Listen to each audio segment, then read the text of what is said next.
Halo, perkenalkan, nama saya adalah Chang Hong Kwang. Saya adalah mahasiswa tahun terakhir jurusan Sistem Informasi di Institut Teknologi 10 November Surabaya.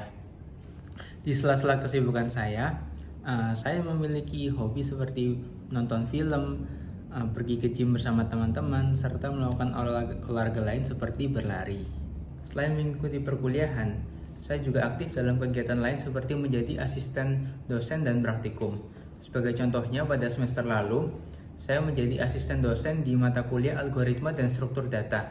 Bagi banyak mahasiswa, mata kuliah ini merupakan mata kuliah yang cukup sulit karena mengharuskan mahasiswa mengerti mata kuliah ini dengan logika yang cukup tinggi. Nah, sebagai asisten dosen, saya juga berperan dalam mengajar mahasiswa dan bertanggung jawab dan membantu mahasiswa agar mahasiswa mengerti materi yang diajarkan. Nah, dalam peran ini saya banyak belajar bagaimana berkomunikasi dengan orang banyak, serta bagaimana menjelaskan informasi yang cukup rumit agar dapat dimengerti oleh semua orang. Selain itu, saya juga bertanggung jawab menjadi grader untuk menilai tugas dan ujian mahasiswa. Sesuai dengan role yang saya apply di internship Direktorat Digital Business Telkom, saya menaruh interest yang sangat besar di bidang data scientist. Ini semua berawal ketika saya mendaftar program Bangkit 2023 Path Machine Learning. Nah, di program Bangkit ini saya banyak belajar tentang semua hal yang berkaitan tentang data scientist.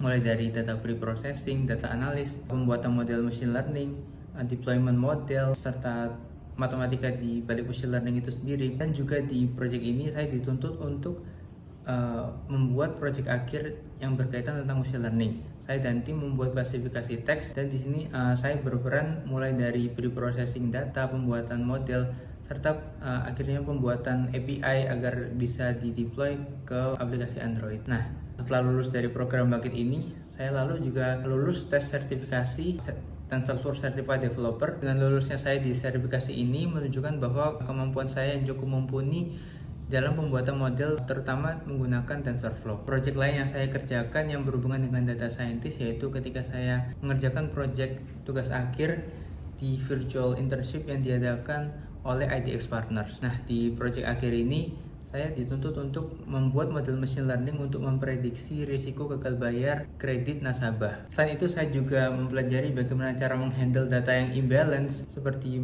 menggunakan metode oversampling maupun undersampling, dan juga bagaimana memilih matriks yang tepat dengan data imbalance seperti menggunakan F1 score alih-alih hanya menggunakan nilai akurasi saja. Di dalam proyek ini, saya menemui hal yang baru yaitu data yang dengan fitur yang sangat banyak. Nah, di dalam proyek ini saya banyak belajar bagaimana untuk pre-processing data, bagaimana untuk menghandle nilai nol, seperti contohnya mengganti nilai nol dengan median jika data itu numerikal, ataupun menggantinya dengan modus ketika data itu kategorikal. Selain itu juga untuk visualisasi data, untuk mendeteksi nilai outlier, bagaimana memilih visualisasi data yang tepat agar tersaji informasi yang pas.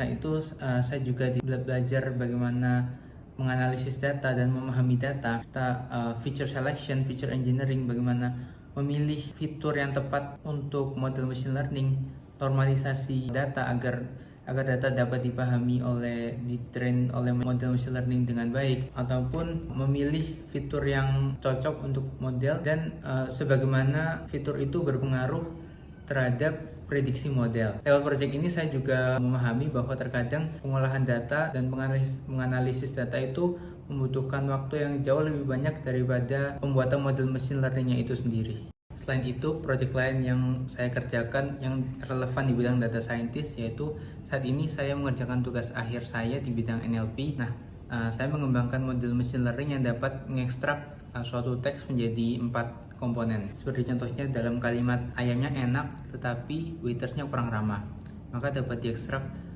aspek ayam, opininya enak, kategori aspeknya makanan, sentimennya positif. Lalu tetapi waitersnya kurang ramah, aspeknya waiters, kategori aspeknya pelayanan atau service, opininya kurang ramah, sentimennya negatif. Nah, dengan pengembangan model machine learning ini diharapkan dapat membantu pengelola hotel untuk dapat menganalisis data yang sangat banyak itu menjadi lebih mudah. Seperti contohnya dapat diketahui dalam periode 3 bulan terakhir ini aspek pelayanan sentimen negatifnya sangat banyak, yaitu sebesar 70%, maka dapat ditingkatkan aspek pelayanan ini berdasarkan analisis data dengan model machine learning tersebut. Nah, melalui proyek ini saya banyak belajar bagaimana melakukan research, terutama menggunakan scientific papers, dan dari research ini saya juga menemukan bahwa untuk saat ini di bidang NLP state of art atau metode yang sangat modern atau yang paling canggih yaitu menggunakan transformers yang menonjolkan adanya attention. Selain itu saya juga belajar tentang mengambil data dari website, seperti mengambil teks-teks ulasan untuk saya jadikan data, lalu menganotasi data itu menjadi 4 komponen, seperti contohnya menggunakan Label Studio. Lalu untuk tools-tools yang saya gunakan dan nilainya dari skala 1 sampai 10, yang pertama SQL, lalu Python itu dinilai 7/10, dan visualisasi data menggunakan Matplotlib dan Seaborn di skala 6/10, dan selanjutnya untuk mengolah data menggunakan Pandas di nilai 7/10. Seperti yang sudah banyak orang ketahui, Telkom merupakan salah satu perusahaan BUMN yang sangat besar dan mempunyai dampak yang sangat besar di seluruh daerah di Indonesia. Saya sebagai salah seorang pengguna produk Telkom sangat berantusias untuk menjadi intern dan mengimplementasikan semua pengetahuan dan pengalaman yang saya miliki untuk membantu perusahaan Telkom. Selain itu, saya juga tidak sabar untuk banyak belajar dengan orang-orang hebat yang ada di Direktorat Digital Business Telkom dan berkembang di lingkungan yang suportif yang mampu mendorong saya untuk menjadi lebih baik. Sekian dari saya, terima kasih atas kesempatannya.